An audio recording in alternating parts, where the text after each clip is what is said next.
Hai semua, saya Elisa akan menemani Anda selama beberapa menit ke depan.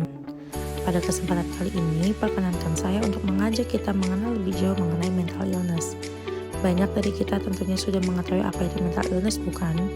Mental illness atau dalam bahasa Indonesia gangguan kesehatan mental adalah suatu kondisi di mana seseorang merasakan gejala-gejala yang menyerang fisik maupun psikis dan berkaitan dengan emosi. Gejala-gejala tersebut mulai dari rasa cemas berlebihan, ketakutan, sedih yang berlarut, tertawa tiba-tiba, berhalusinasi, dan masih banyak lainnya.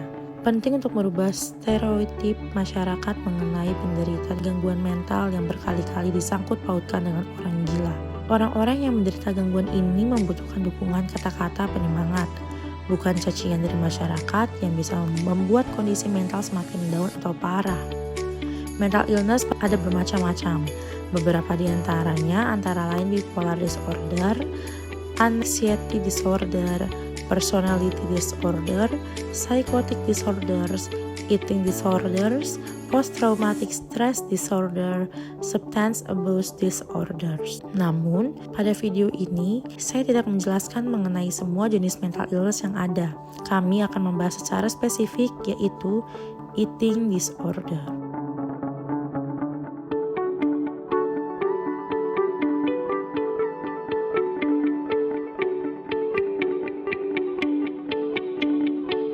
Bentuk ketidakpuasan seseorang terhadap bentuk badan yang ia miliki menyebabkan terbentuknya citra tubuh yang negatif.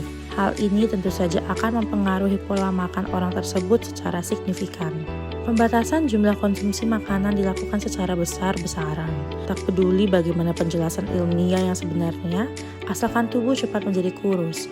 Bagaimanapun metode diet dianggap itulah yang terbaik. Lama-kelamaan, sikap tersebut terakumulasi dari hari ke hari sehingga menyebabkan gangguan psikologis dan kelainan serius. Perilaku makannya itu dengan eating disorder.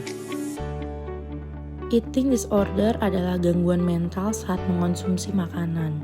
Eating disorder atau gangguan makan merupakan serangkaian kondisi psikologis yang menyebabkan munculnya kebiasaan makan tidak sehat. Penderita gangguan ini dapat mengonsumsi terlalu sedikit atau terlalu banyak makanan dan terobsesi pada berat badan atau bentuk tubuhnya. Sejauh ini belum diketahui penyebab pasti dari gangguan makan. Namun, seperti itu juga gangguan mental lainnya. Gangguan makan bisa terjadi akibat kombinasi dari beberapa faktor. Di antaranya adalah genetik. Beberapa kasus gangguan makan ditemui pada orang yang memiliki gen tertentu. Gen ini dapat mempermudah terpicunya gangguan makan. Yang kedua adalah keturunan. Gangguan makan juga umumnya dialami oleh orang yang memiliki orang tua atau saudara kandung dengan riwayat gangguan yang sama.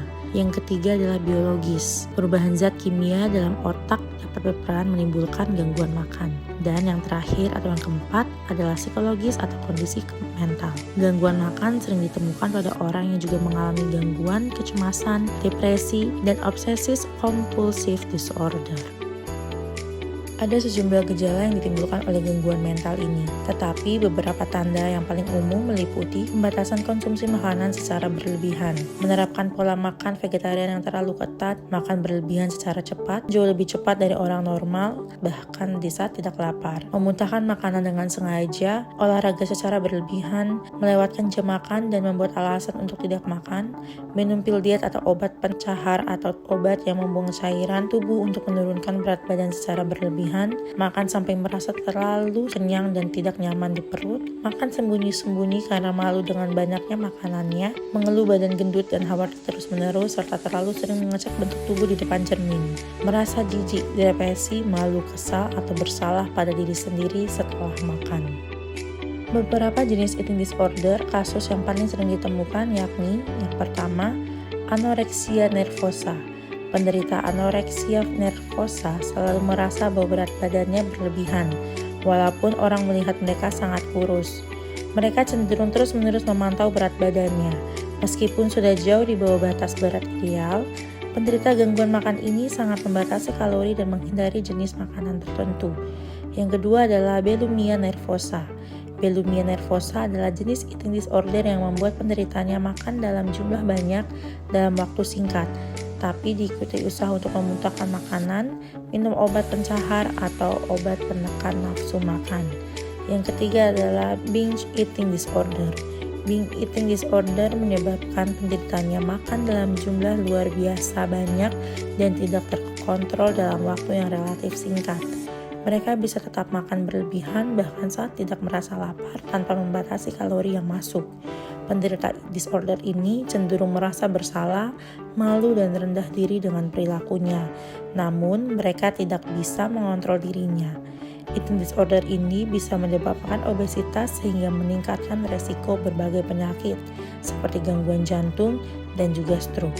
Dan yang keempat adalah gangguan ruminasi. Gangguan ruminasi adalah perilaku memuntahkan makanan yang kadang mau dikunyahnya kembali dan ditelan atau bisa juga dikunyah lalu dimuntahkan kembali. Kondisi ini dapat menyebabkan malnutrisi jika makanan yang ditelan lebih sedikit dari porsi seharusnya. Biasanya gangguan ruminasi ini terjadi pada anak bayi atau orang yang lahir dengan cacat intelektual. Dan yang kelima adalah IFIDAN atau Restrictive Food Intake Disorder. Gangguan ini ditandai dengan gagal memenuhi kebutuhan nutrisi harian, minum karena tidak memiliki nafsu makan atau menghindari makanan dengan karakteristik sensorik tertentu seperti warna, tekstur, bau, atau rasa. Bisa juga disebabkan oleh rasa khawatir dan takut akan tersedak. Kondisi ini menyebabkan penurunan berat badan drastis yang akhirnya bisa mengganggu kesehatan. Dan yang keenam adalah pica. Pica adalah eating disorder yang ditandai dengan seseorang yang akan makan sesuatu yang tidak layak makan. Kondisi ini seperti anak yang memasukkan benda-benda ke dalam mulut karena penasaran.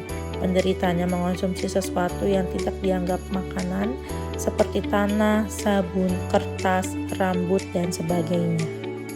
Komplikasi eating disorder atau gangguan makan ini dapat menyebabkan berbagai macam komplikasi jika tidak segera diatasi. Di antaranya, 1. Masalah kesehatan yang serius seperti penyakit jantung, masalah lambung, tulang, gigi, dan juga mulut. Yang kedua, depresi dan gangguan kecemasan. Ketiga, terbesit pikiran untuk bunuh diri dan perilaku menyakiti diri sendiri. Yang keempat, kecanduan seperti alkoholisme atau menggunakan obat-obatan terlarang seperti narkoba. Yang kelima, kehidupan sosial, pekerjaan, dan prestasi di sekolah memburuk. Keenam, pertumbuhan terhambat. Ketujuh, obesitas atau kelebihan berat badan. Kedelapan, dalam kasus yang parah, eating disorder yang tidak ditangani bisa menyebabkan gangguan kesehatan serius atau bahkan kematian. Gangguan makan dapat diatasi dengan perawatan dari dokter spesialis penyakit kejiwaan, psikolog, dan juga ahli gizi. Berikut ini beberapa cara untuk mengobati eating disorder yang mungkin dapat dilakukan. Yang pertama adalah menerapkan pola makan sehat. Kedua, kurangi stres dengan menjalani olahraga, meditasi, atau aktivitas lain yang disukai. Jika sedang mengalami tekanan atau stres, jangan lampiaskan emosi Anda melewat makan. Tapi cara sehat lainnya yang bisa membantu mengatasi stres, jika perlu lakukan konsultasi ke psikolog. Dan yang ketiga adalah lakukan pemeriksaan kesehatan secara rutin untuk mengecek adanya masalah kesehatan lain yang mungkin timbul akibat gangguan makan. Yang keempat, melakukan psikoterapi. Yang kelima, minum obat-obatan seperti antidepresan dan obat kecemasan dapat membantu pasien mengendalikan dorongan untuk makan berlebihan, buang air, atau untuk mengelola keasikan berlebihan dengan makanan dan diet. Yang keenam, hentikan penggunaan pil diet atau obat mencahar agar tidak menimbulkan efek samping bagi kesehatan. Yang ketujuh, menjalani rawat inap. Jika Anda memiliki masalah kesehatan yang serius, seperti anoreksia yang mengakibatkan kekurangan gizi parah, dokter Anda mungkin merekomendasikan rawat inap. Eating disorder adalah permasalahan yang tidak bisa dianggap sepele. Tanpa disadari, mungkin kita sedang mengalaminya. Jangan sungkan untuk komunikasikan dengan orang di sekitar Anda jika Anda atau orang yang Anda kenal mengalami tanda-tanda atau gejala-gejala eating disorder. Perlunya tindakan secara dini agar gangguan yang dialami tidak terlanjur menjalar kepada masalah kesehatan yang lain, baik itu yang berkenaan dengan tubuh maupun psikologis. Singkat kata, lebih baik mencegah daripada mengobati. Sekian dari saya. Sekian yang bisa saya berikan, semoga bermanfaat. Saya pamit undur diri, terima kasih.